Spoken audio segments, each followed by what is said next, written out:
আমার আপনাদের কাছে একটাই প্রশ্ন, আপনারা রানা রয় চৌধুরী সাপোর্ট করছেন, আগেও করেছেন, কিন্তু কিসের ভিত্তিতে? যখন ঘটনা ঘটেছিল, মানে যদি আরো সহজভাবে বলা যায়, যখন এই লোকটা পেখমের সঙ্গে নোংরামি করেছে, তখন আপনারা কি সেখানে উপস্থিত ছিলেন?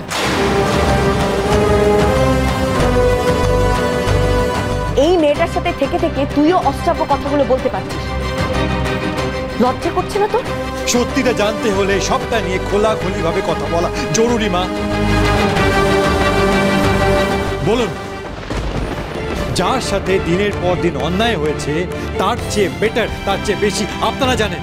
কেন আপনারা কি তখন সেখানে উপস্থিত ছিলেন? আর যদি উপস্থিত থাকেন তাহলে বলুন, বলুন সেদিন কি হয়েছিল? শুধু একটা লোককে আপনারা কতটা চেনেন যার ভিত্তিতে এত বড় রায় দিচ্ছেন আপনারা? কেন বিশ্বাস করছে জানিস? কারণ রনকে যারাই চেনে তারা জানে যে রন কতটা ভালো মানুষ। ও একজন নিপাট ভালো মানুষ হবে।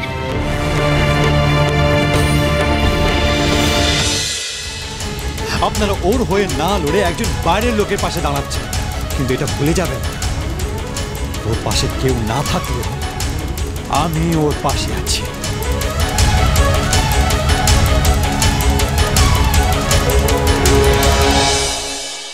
বাবা, আবির তো দেখছি পেখমের উকিল হয়ে উঠেছে, কোনো কথাই মাটিতে ফেলতে দিচ্ছে না, সব কথাতেই।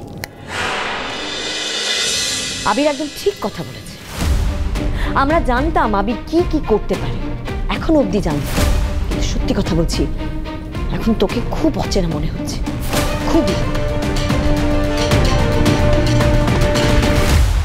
তাহলেই ভাবুন দিদি, ছোটবেলা থেকে পেখম আমাদের সঙ্গে যেরকম ব্যবহার করে, এরপরে আমরা কি করে পেখমের পাশে থাকি, কি করে ওকে সাপোর্ট করি বলুন তো? শুনতে খারাপ লাগলো, আজকে এই কথাটা বলতে বাধ্য হচ্ছি। আমাদের মেয়েকে আমরা খুব ভালো করে চিনি, ছোটবেলার থেকে সবকিছুতে বাড়াবাড়ি করা ওর একটু অভ্যাস আছে।